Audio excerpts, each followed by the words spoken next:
This is all part of a crackdown on non-essential border traffic. See, back in March, the U.S. and Mexico both agreed to limit why people can cross the border in an effort to try to limit the spread.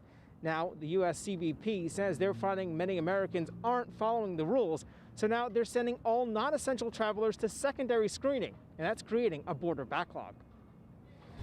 I think it's a bunch of hooey. Barbara Henwood and her husband were among thousands of drivers stuck in hours-long line to the border. He's got to go in starting next Monday every day for a 10-minute session of radiation, 10 minutes.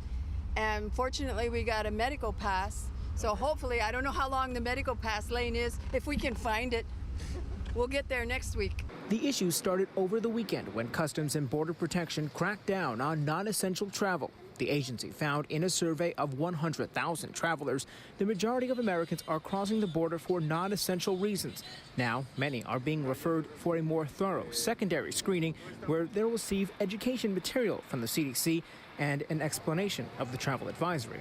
All of that takes time. We said we'll just spend the night, and hopefully in the morning it won't be that long. Tijuana police say drivers waited upwards of 8 hours to cross into the U.S. It created massive traffic jams on the city's streets for residents. At least 3 people ran out of gas waiting in line.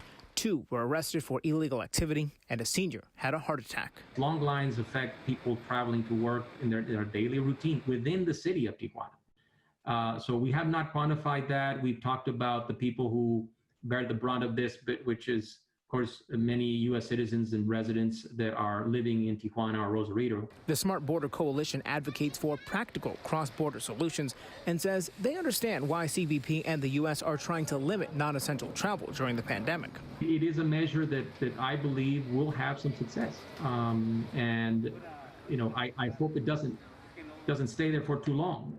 Tijuana police say they've assigned extra officers to try to help control the traffic flow. They've also set up new routes for people who are planning to cross the border.